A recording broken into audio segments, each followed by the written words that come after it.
Good evening, ladies and gentlemen. I am Avijit Vikram, Head of Investor Relations. On behalf of IndiaMART InterMESH Ltd, I welcome you all to the company's Q1 FY2025 earnings webinar. As a reminder, all participant lines will be in the listen-only mode, and there will be an opportunity for you to ask questions once the presentation concludes. Joining us today from the management side, we have Mr. Dinesh Agarwal, Chief Executive Officer, Mr. Brijesh Agrawal, Whole-Time Director, Mr. Jitin Diwan, Chief Financial Officer, and Mr. Prateek Chandra, Chief Strategy Officer. Before we begin, I would like to remind you that some of the statements made in today's call may be forward-looking in nature and may involve risk and uncertainties. Kindly refer to slide number 3 of the earnings presentation for the detailed disclaimer. Now, I would like to hand over the call to Mr. Dinesh Agarwal for his opening remarks. Thank you, and over to you, sir. Thank you, Abhijit. Good evening, everyone, and welcome to IndiaMART's Q1 FY25 earnings webinar. We have circulated our earnings presentation, which is available on our own website as well as stock exchange websites. We are sure that you would have gone through the presentation, and we would be happy to take any questions afterwards. I am pleased to report that IndiaMART has delivered a consolidated collection from customers of rupees 366 crores in the Q1, representing year-on-year growth of 14%.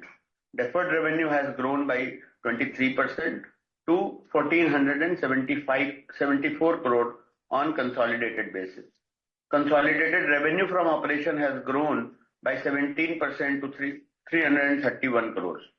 Unique business inquiries grew to 25 million, representing year-on-year growth of 15%. Our total paying subscribers have grown to 216,000. As we have been communicating since the last few quarters, we continue to see more than anticipated churn on the customer base in the silver bucket.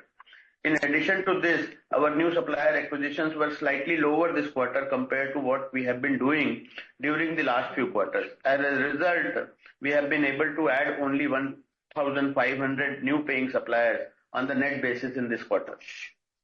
On the other hand, our platinum and gold customers, which constitute approximately 50% of our customer base and 75% of the revenue, continue to have low churn and grew both very well in terms of ARPU as well as count. We will continue to make investment and undertake measures to enhance customer experience and improve retention, as well as drive deeper penetration of the customers, paying customers in the focus cities. On the inorganic investment front, in keeping with the vision of empowering businesses digitally, we are pleased to share that we have got into an agreement to acquire 10% stake in Messrs. Baldo Technologies Private Limited, which operates ID5, an integrated identity platform offering products and solutions for KYC, background verification, merchant onboarding, buyer onboarding, risk mitigation, and digital privacy. Further, as communicated in the last earnings con call, as well as on the stock exchange, we have onboarded Mr. Jitin Diwan as the new Chief Financial Officer of the company. Now I will hand over the call to Brijesh for the update about Busy Infotech. Thank you, and over to you, Brijesh. Hi, good evening, everyone. Busy has done a net billing of 23.4 crore in this quarter, representing a YOY growth of 4%. The revenue from operations have grown by 15% to 15.5 crores. The deferred revenues have grown by 41% to 51.5 crores. EBITDA for the quarter is at 1 crore with margins of 7%. The net profit for the quarter was 3 crores. The cash from operations was at 11.8 crores. During this quarter, Busy has sold 9.7k licenses, closing the total count of 373,000 licenses at the end of June 2024. We are focused on growing our new customer base and increase the overall growth rate in the coming quarters. With this, I'll hand over the call to Jitin to update about the financial performance. Thank you, sir. Good evening, everyone. I will take you through the financial performance for the quarter ending June 2024. Consolidated collections from customers was rupees 366 crore in the quarter, representing year-on-year growth of 14%. IndiaMART standalone collections from customers for the quarter were at 341 crore, registering year-on-year growth of 15%. The standalone revenue from operations stood at 315 crore, registering year-on-year growth of 18%. Our growth in revenue was primarily driven by over 13% improvement in realization from paying suppliers and the remaining by increase in number of paying suppliers. Deferred revenue stood at 1,421 crore, an increase of 22% on year-on-year basis. EBITDA of IndiaMART standalone business stood at rupees 117 crore, representing a margin of healthy 37%. This margin expansion is due to organic operating leverage, certain cost optimization initiatives, and saving due to lower customer acquisitions. As our customer growth picks up, the margin expansion will normalize to gradual operating leverage inherent in the business. Consolidated net profit for the quarter was rupees 114 crores. Consolidated cash generating from operations was rupees 136 crores. Consolidated cash and treasury balance stood at 2,319 crores as of June 30th, 2024. Thank you very much, everyone. We are now ready to take any questions. Thank you, Jitin. We will now begin the Q&A session. If you wish to ask a question to the panelists, kindly raise your hand and allow camera and microphone access. Alternatively, you may type your question in the chat menu and we will revert on it. Please restrict to 2 questions so that we may be able to address questions from all the participants.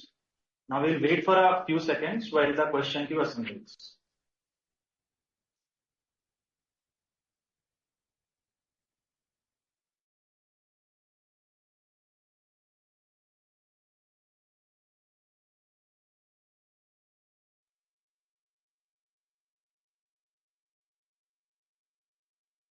First question is from the line of Sachin from BofA. Hi Sachin, please go ahead with your question.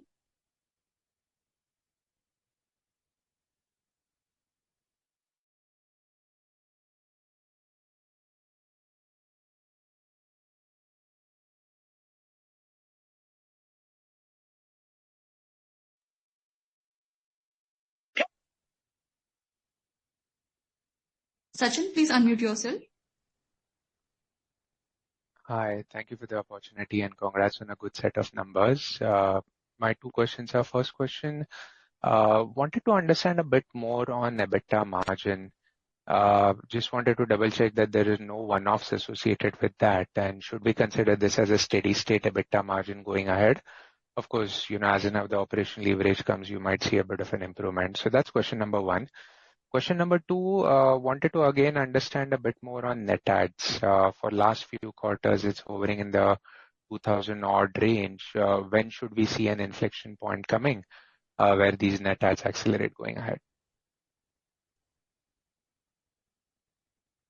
So Jatin, you want to take up the EBITDA margin question? Sure. Thank you, Sachin, for your question. So EBITDA margin is 37% for the current quarter. So if you see about 2 to 3% was the operational leverage which we were supposed to get because in Q4 there are higher collections and therefore collection related costs will also be there, which has not been in Q1. So that is one. Second, then we were doing few cost optimization initiatives in the last few quarters, which have been now realized, and therefore there is a saving which is structured. And then the last bit of it is, since as we know that we have not been able to add, the customer addition is on the lower side, and therefore the cost related to that is also on the lower side. Once it picks up, then the cost will again be there on that side, and therefore you will see lower EBITDA margin to that extent. Just to add, April and May are generally the examination time. So most of the joinings that you have seen in the headcount are June later half joining, as well as some of the joinings have happened in July. So some of these costs will come back, and so we expect the margin to taper off a little bit from here, maybe at around 33-34%, and that should be the steady state margin from now on.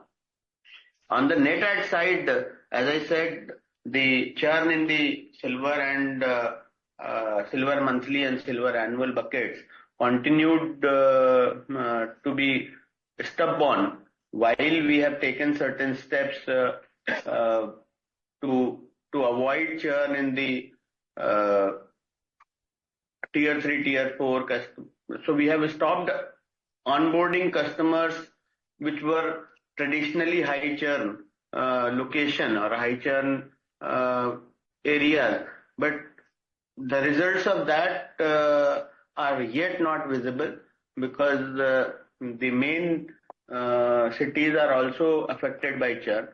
So I think we continue to make adjustments into our product as well as our strategy to see what is the change expectation from the market, or what is it that we are not able to find correctly.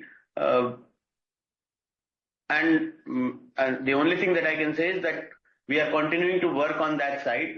I don't want to press the pedal on the gross addition until unless we have got the handle of the churn. So let's wait for another 2 quarters to see if the churn is able to come under the control and we are able to get back to a higher customer addition.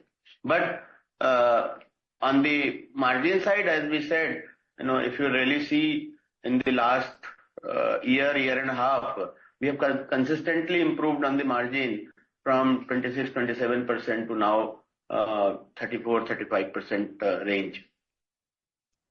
Thank you. Just one quick follow-up out here. Assuming what you said, let's say, for next couple of quarters, at least for 6 months, the net adds remain at these levels. Should we assume EBITDA margins be high to current levels? And then eventually, as the net adds pick up, the margin should normalize to 33, 34. So ideally and logically, for next few quarters, margin should be in the range of 36. And when your net adds pick up, that should normalize to 33, 34. Is that a fair assessment?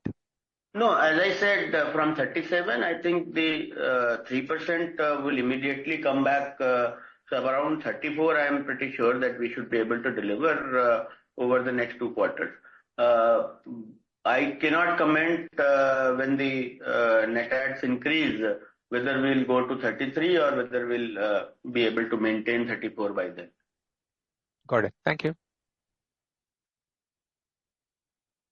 Thanks, Sachin.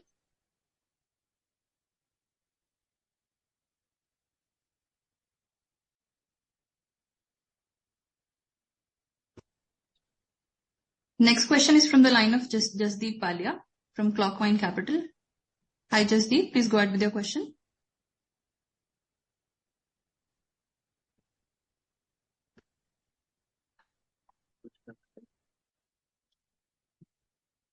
Sir, can you hear me? Hello? Yes, we can hear you. So thanks for taking my question. So my question is, do you try to ascertain if the pricing is acceptable to your clients, in the sense that the cost that they're incurring on IndiaMART, is it driving value for them? So as of now, the ARPU, the increase at 13%, it's pretty high, and it looks good on the presentation. The margins have increased, but does it make sense to actually reduce pricing and drive net adds, and let's say let the margin remain at 29-30%, which was the case last year?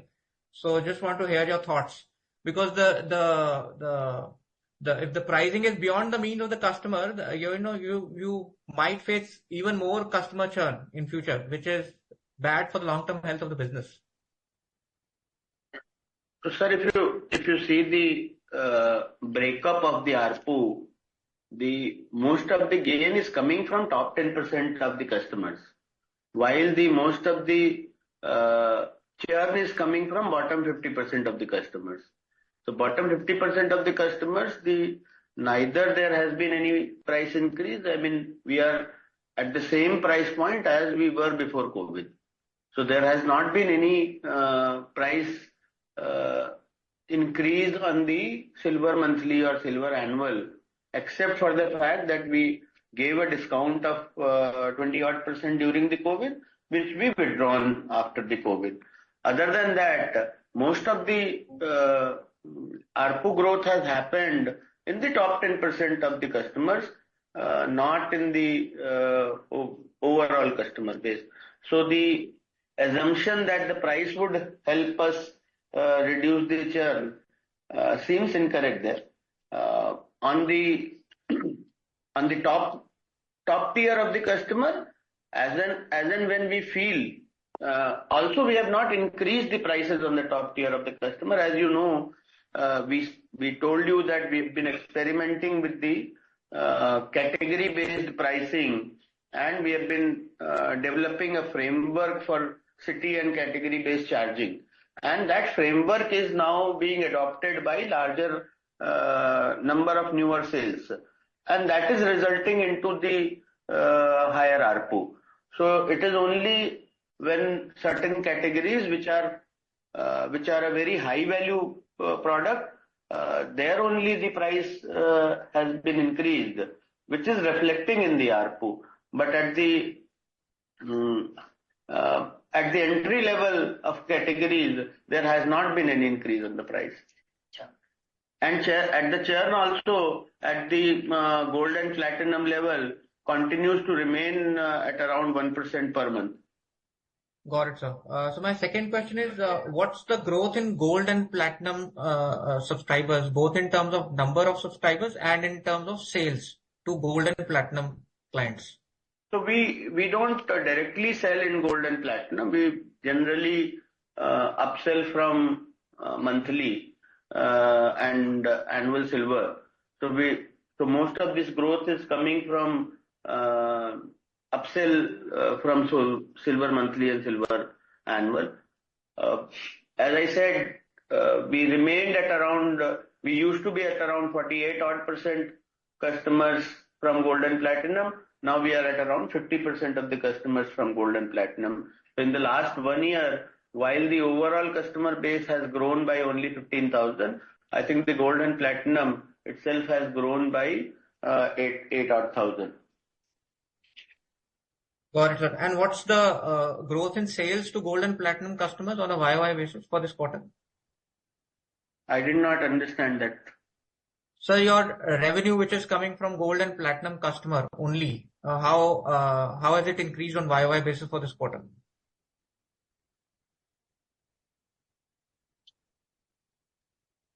So as I said, about gold and platinum customers count about 50% of the customer count and about 75% of the revenue. Got it. And got it, sir. What was this revenue percentage last year?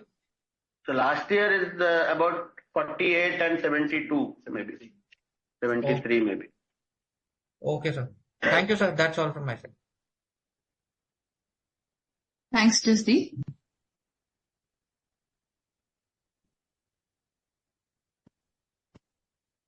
Next question is from the line of Kushagar from Old Bridge Capital. Hi, Kushagar. Please go ahead with your question.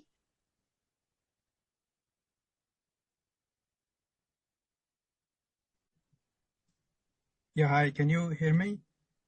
Yes, you are audible. Yeah, okay. Thank you for the opportunity. Just two questions. So on this, what I see is the concentration at the top is increasing, right? So the question really is on, the category saturation. I mean, are your categories getting saturated, and hence the star suppliers or, the gold and platinum guys are gaining the most in those respective categories? Of course, them being able to, corner a lot of lead generation, which is happening on your platform. So the question is, are there challenges on the expansion within the existing categories? So are your existing categories sort of saturating? And then a sort of a attached question is, for you to grow from here on, if we have to look at the growth levers for you, what would be the growth levers, and how important would be the expanding of categories in your overall growth drivers? That's my first question.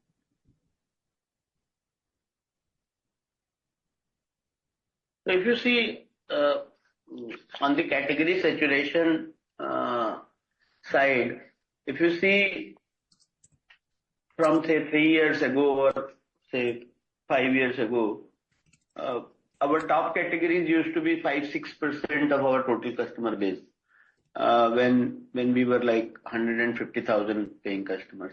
Now at 200,000 odd paying customers, the top categories are still 7-8%. So it's not that the categories have grown only on the top side of the platform. In fact, if you see this particular slide, maybe 4 years ago, I think you will see the percentages have not really changed, and so there are multiple categories which are available for us. Similarly, for the cities also, we have been stronger in New Delhi. We have been stronger in western part of the country, Maharashtra and Gujarat.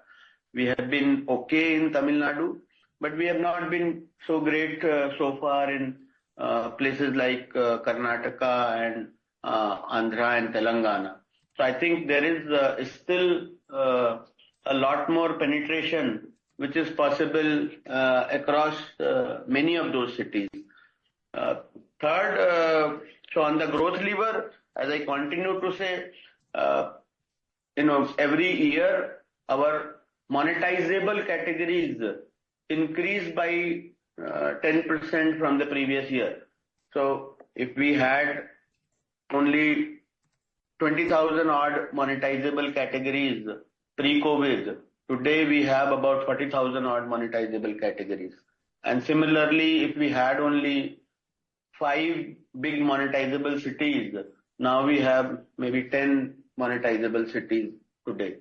So I don't think there is a issue with respect to either the growth lever or a near-term saturation. Having said that, I have still not been able to prove why the silver churn is not coming under control, while the gold and platinum customers are continuing to be a promoter of the platform and be a very, very strong user of the platform. I mean, last month, one of the highest engagement in terms of buyer and sellers both. If you see, all of those numbers are going highest ever.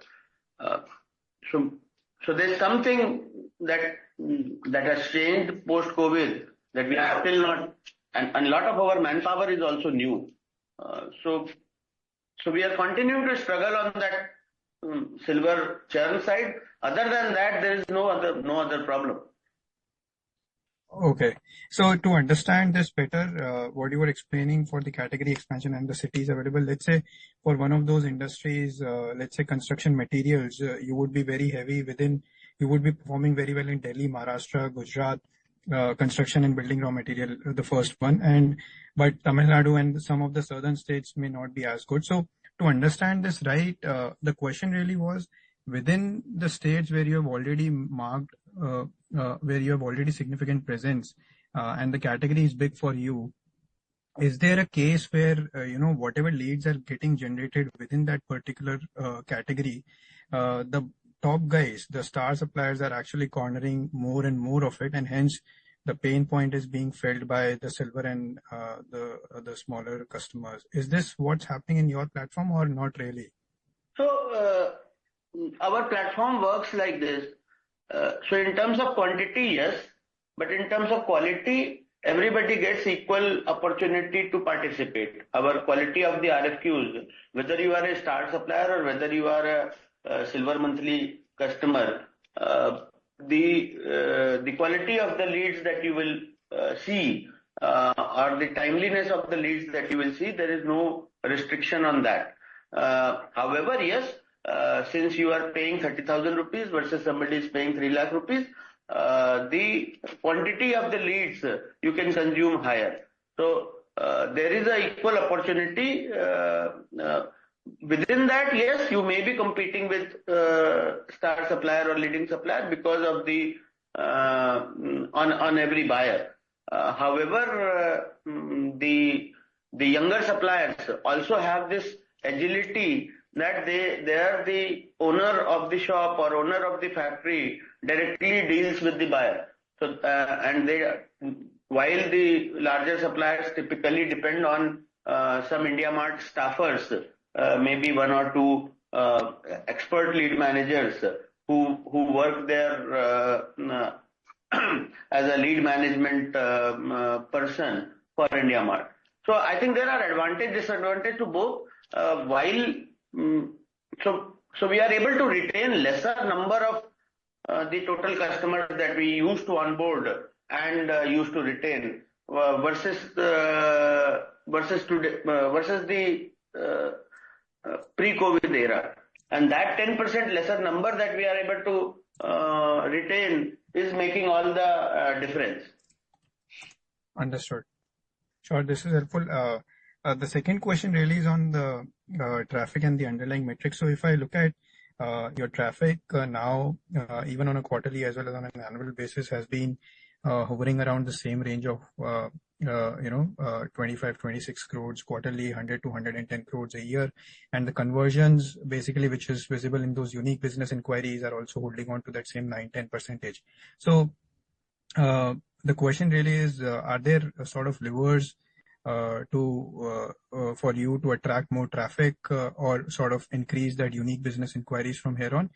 And also, if you can give a sense on the traffic, like which categories are getting more traffic and how the category mix has changed in your traffic, despite the overall headline traffic number remaining stagnant for the last many quarters, actually.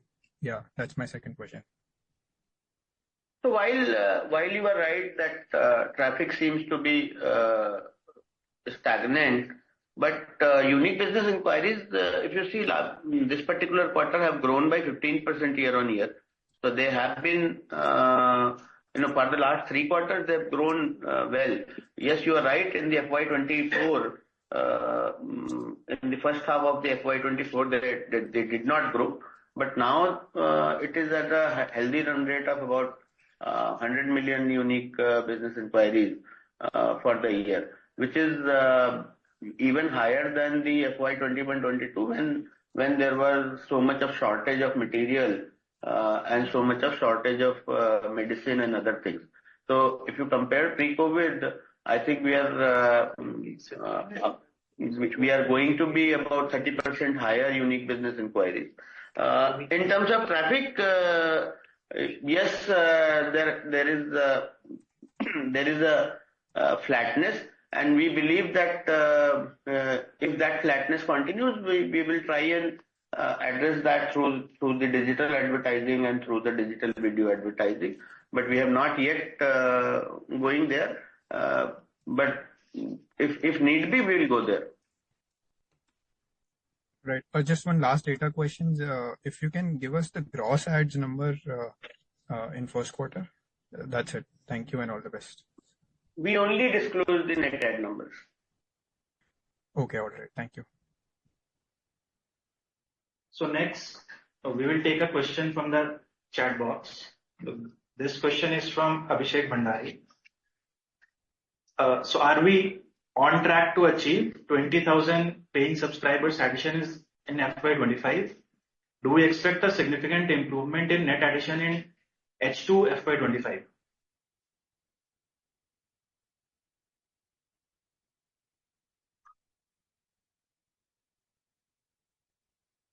Given the last 3 quarters of 2,500 and 1,500, I'm in no position to commit any numbers on the net ad as of now.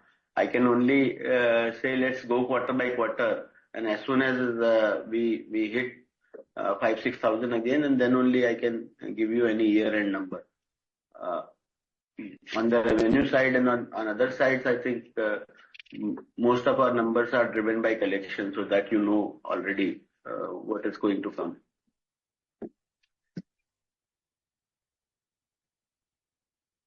Thank you.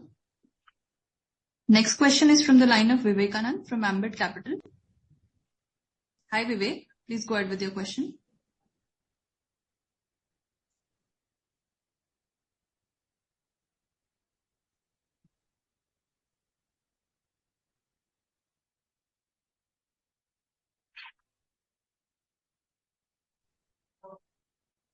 Vivekanand? Thanks for allowing me the opportunity to ask questions. I want to start with the functional P&L that you present, where you have a disclosure between the customer service cost and the sales and marketing cost. So my question here is that, yes, churn is an issue and you are struggling with your manpower as well as perhaps consumer behavior or supplier behavior. But why are you cutting on the selling and marketing costs? That is something I want to understand, because we saw something similar play out in FY21 as well, right? You curtailed your selling and marketing costs, and then suddenly when things opened up, you then had to run to hire people, and that is currently still hurting you, right? Because you are saying that many of your sales and marketing staff members are new. So why curtail this in the first place? Understand that you are curtailing gross ads. I understand that. But why curtail manpower in this? That's question one. Mm-hmm. And do you want me to ask the second question, or do you want to respond? No, let me answer first. So, I think about last 3 quarters, we have been trying to do is to cut down on the areas where, to identify the areas, whether cities or the categories, where we were onboarding customers and losing them at a faster speed. So, what we have tried to do is cut down on those areas, and that is what is being reflected here as a percentage. Also, as a percentage of revenue, there is some bit of a natural leverage that is coming, because the most of it is coming from customer service cost. So, customer service cost is the manpower of the existing customer servicing, and sales and marketing is the manpower of the new client acquisition side. So we have only curtailed on the gross addition side, and we will, as soon as we get the handle on the churn, we will probably reinvest on that. But you are right, we should not go quite up and down from 17% to 14% like that. Also, Vivekanand, this selling and marketing, essentially this is the cost of acquiring a new customer, and roughly around 50% of our sales comes in from the channel partners, wherein the cost is completely variable to the acquisitions made in that particular quarter. So in case if there is a change in the acquisitions, this cost will accordingly move lower or higher for that matter. Okay, so your channel partner strategy remains the same. Is that correct? That the approach of adding new suppliers, new paid suppliers, half of them are still coming via channel partners, even though you have curtailed gross ads?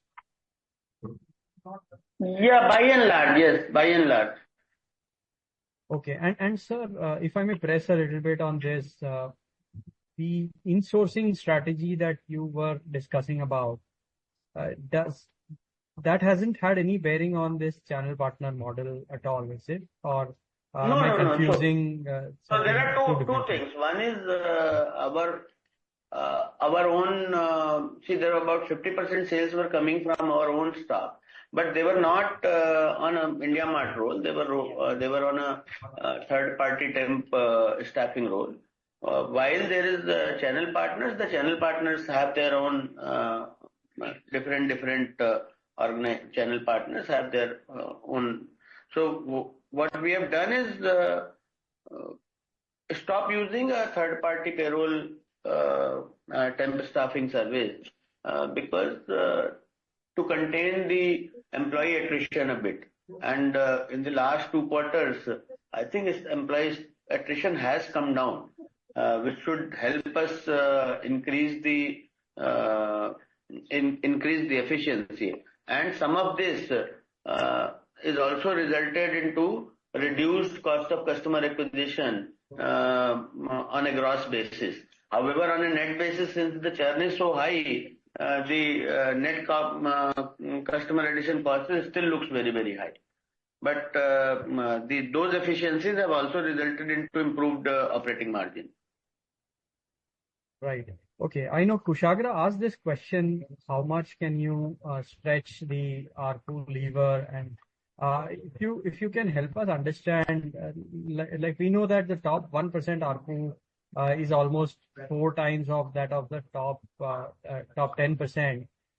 Within the top 1% also, is there a very big differential in the ARPU, or are these 2,000 paid suppliers roughly paying something similar? I'm just trying to understand what would be the highest that a supplier is spending on IndiaMART. Is it like 5 crore, 2 crore? Is it that big, or is it very close to 50 lakh kind, yeah, 50 lakh. I see. Okay. Thank you so much, and all the very best. Thanks, Vivekanand.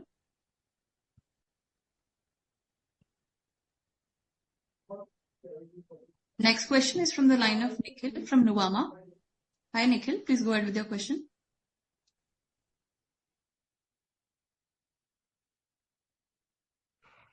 Hey, hi. Thanks for the opportunity. My first question is again on margin. Just want some clarity here. So, Pratik, what you mentioned that we generally pay lower to channel partner when there are less supplier addition, but that should not impact your margin on Q&Q basis, right? Given supplier addition remained low since last 2-3 quarters. And second thing again here is what Dinesh sir mentioned, that the sales and marketing expense is lower because of less cross addition, and that's why we are not investing. So are we saying that given we don't have clarity in terms of what is causing the higher churn, that's why we are controlling the spend on sales and marketing? As soon as we, let's say, figure out the challenges in algorithm or some other issue, we'll start pressing the gas again, which will help us in supplier addition and will lead to again increase in sales and marketing. To some extent, yes, because if I want to go aggressive on the gross acquisition, until I have a sufficient visibility on the churn, I don't want to, because we acquire customer at who will pay me 3,000 rupees a month. So unless he pays me for a 6-9 months period, it will be a loss-making customer to us. So if we are not sure of retaining the customer, then why unnecessary? I mean, not that we are reducing the gross addition, but we are not growing the gross addition. Sure, sir. Just trying to understand it better. Let's say what you mentioned earlier, that tier 3, tier 4 customer, which were, you acquired earlier and leading to higher churn, then the cut in cost on those area, why we are not investing in the area, like you mentioned that we are not very well penetrated in Karnataka, right? So why we are doing that, so that's why I said on an overall gross addition, we have not reduced. I think we are still at 95% of the highest ever gross addition. Okay, 5% plus minus keeps happening, but so we have cut down from those areas and doubled down into the metros and those areas. Okay, so last one on margin, sir. Let's say in steady state where you are adding supplier at 5,000, 6,000 per quarter, where should be your margin when you will be again spending on sales and marketing, you will be again spending on servicing, assuming whatever operating leverage you will still have. So what would be steady state margin in that scenario? That's too imaginary to tell, because by that time, if this salaries suddenly change as happened in 2022 and in 23, all my prophecies go bad. Otherwise I would have, during the COVID, I guided you for the 35%, but suddenly the salary market changed big time. So the guidance went bad. So I think let's just see next 2-3 quarters and then come back there. So Dinesh, basically what I want to understand is, would we be investing more compared to what we are investing now, and our margin can go down But lower if we than invest 33%? more, our normal operating leverage will also show up, right? It is, because most of the margin is coming from top gross margin bucket, not from the bottom sales and marketing and G&A and all that. Sure, sir. Sure, sir. The second thing is, last quarter you have guided that, you will achieve 5.5K supplier in quarter 2 or quarter 3. This quarter you said that we are not guiding any supplier addition. So what has changed between the 2 quarters? Yeah, I mean, the entire first quarter churn has been very, very stubborn. For the entire quarter, we have been able to do only 1,500 net add. So I'm still not able to see that by just doing tier 3, tier 4 cut here and there, those were anyway 10% of the overall customer acquisition. So I think the bigger issue is how do we handle Delhi, Bombay, kind of a bigger geography churn, and we still don't have much answer on that. So I think we are going to make big changes on the product side now. If you see the unique buyer to multiple inquiry, do you have that slide, Abhijit? The number of times a buyer is being introduced to a supplier. The ratio of total inquiries, total business inquiries delivered to unique business inquiries. That ratio we are slowly again converting. So that ratio we are looking at probably going towards more like 4 from 6. Understood. Currently we are at 5. 25 million inquiries and 128 were delivered. Currently we are at 5, which used to be at 6. Now I'm planning to bring that down to 4. Sure, sir. Understood. Just the last one in terms of data. How much is your churn in silver, gold, and platinum category? So, gold and platinum less than 1% per month, and silver monthly is about 6% per month, and silver annual is about 36%, 3 to 4% per month. Sure, sir. Churn actually slightly increased in platinum as well, because last quarter you mentioned 0.5%. 0.5% in platinum, 1% in gold. Okay, understood. Thanks a lot. Good luck for coming period. Thank you. So we have another question from the chat box. The question is from Mr. Girish Shetty. Is there any common feedback you are getting from the silver customers who are not renewing?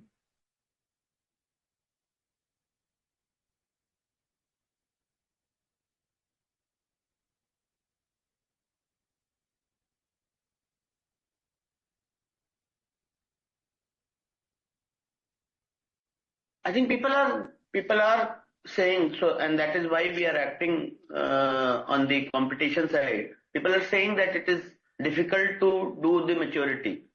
So there are buyers but they are not yet converting. They are very price sensitive buyers. The buyers have become very price sensitive, and we are not able to mature.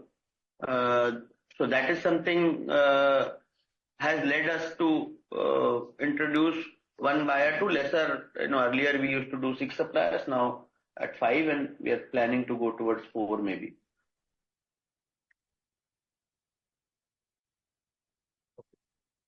Okay. Next question is from the line of Mr. Amit Chandra from HDFC Securities. Hi Amit, please go ahead with your question.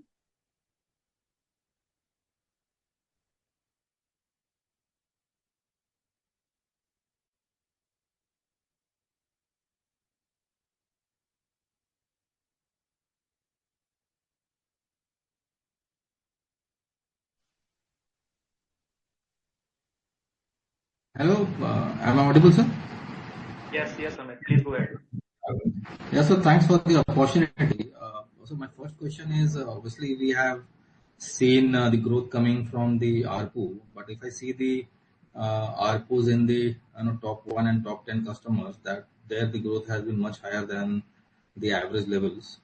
And if I see the increase in the top one customers, that has been almost flat or 4 to 5% YOY. So most of the growth in ARPU is coming from the existing customers.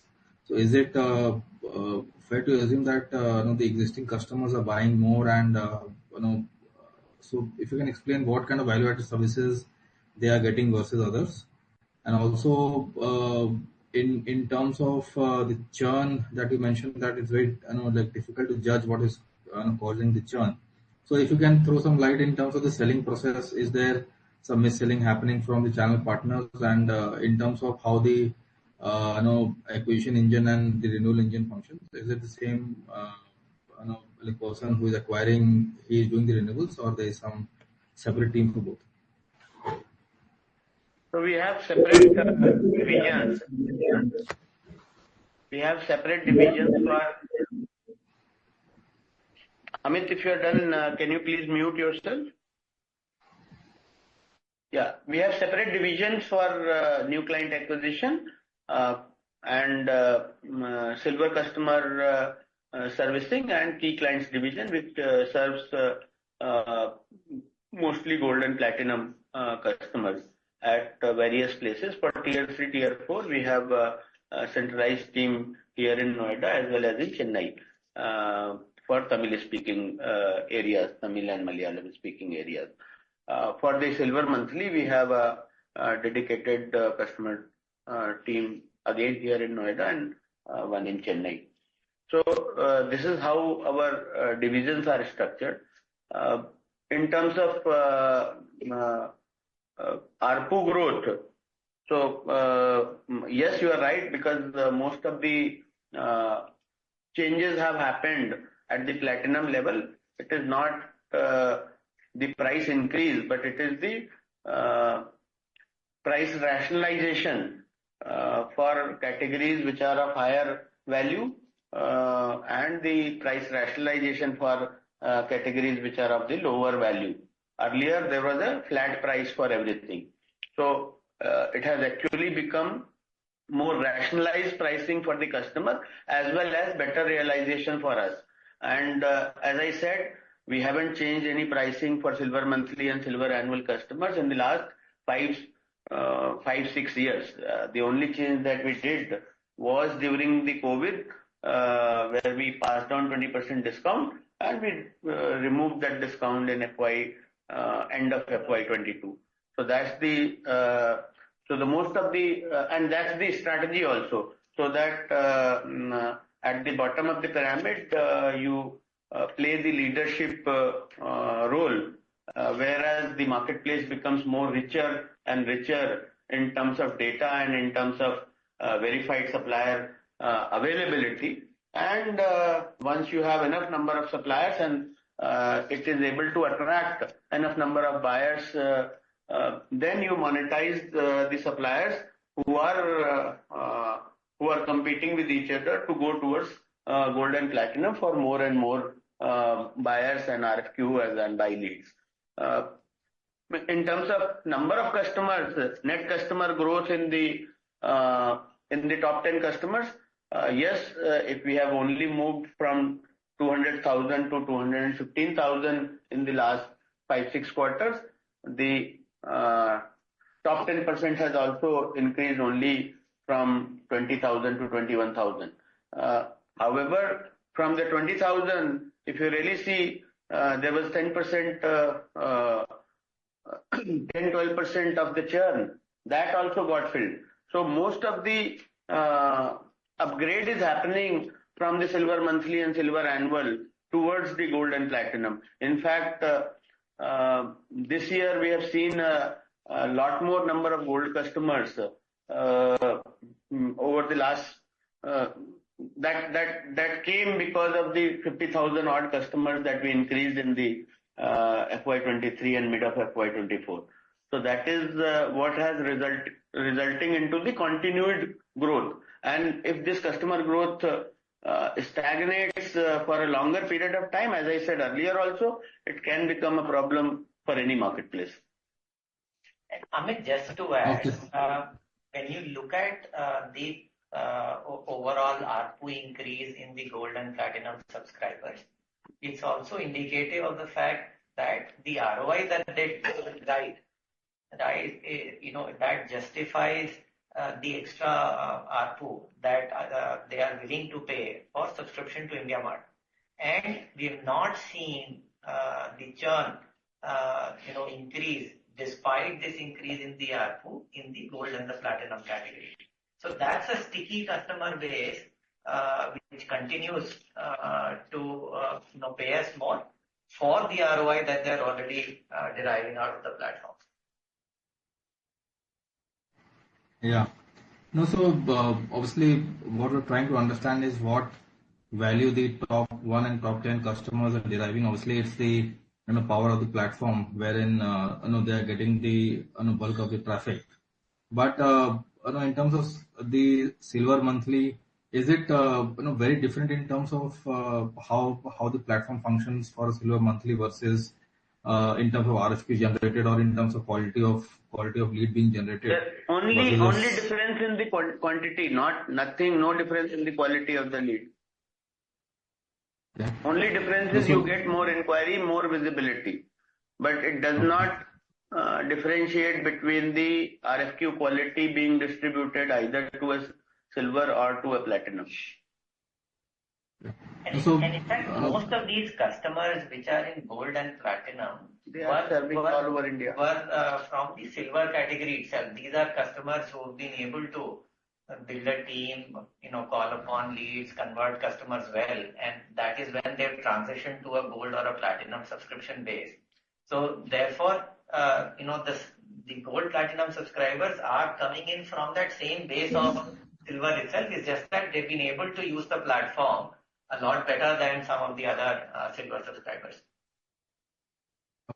So lastly, are we seeing any risk from the ONDC, or is ONDC an opportunity for us wherein it can create an additional channel in terms of the MSMEs? Whenever they become popular enough to be able to attract a B2B, I think it will be good for us. Abhi so they are only trying to do very few categories like taxi and food and maybe some grocery little bit. So are we having any plans to go live on ONDC or any like until they become popular enough in the B2C category and they see, there is no point being a very early adopter there. Okay, sir. Thank you and all the best. Thanks, Amit. Next question is from the line of Rahul Jain from Daulat Capital. Hi, Rahul. Please go ahead with your question.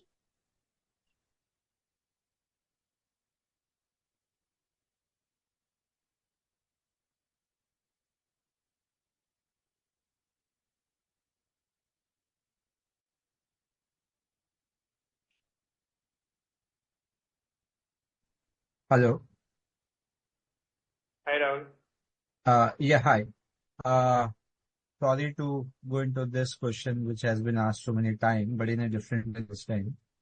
While you're trying to solve this attrition issue or subscriber issue, whatever you want to call it, have you done any analytics around the age demographics or, let's say, a digital behavior profile of the retained subscriber versus a high attrition to understand a much more deeper cause of it rather than the numerical part of it? We are doing a lot more case studies, lot more statistical analysis within the same category, within the same city. Some of the customers end up doing better and some of the customers end up having a lot more to tell about why this platform is not working for them. So there are contradictory things available. One of the most common thing is that we could see is that it is becoming very, very difficult for us to mature the buyer. And that is why we are trying to reduce the competition, manage the competition within the marketplace. So that's one thing that has come out clearly. Other than that, not many anything very common that is emerging. Some of the time is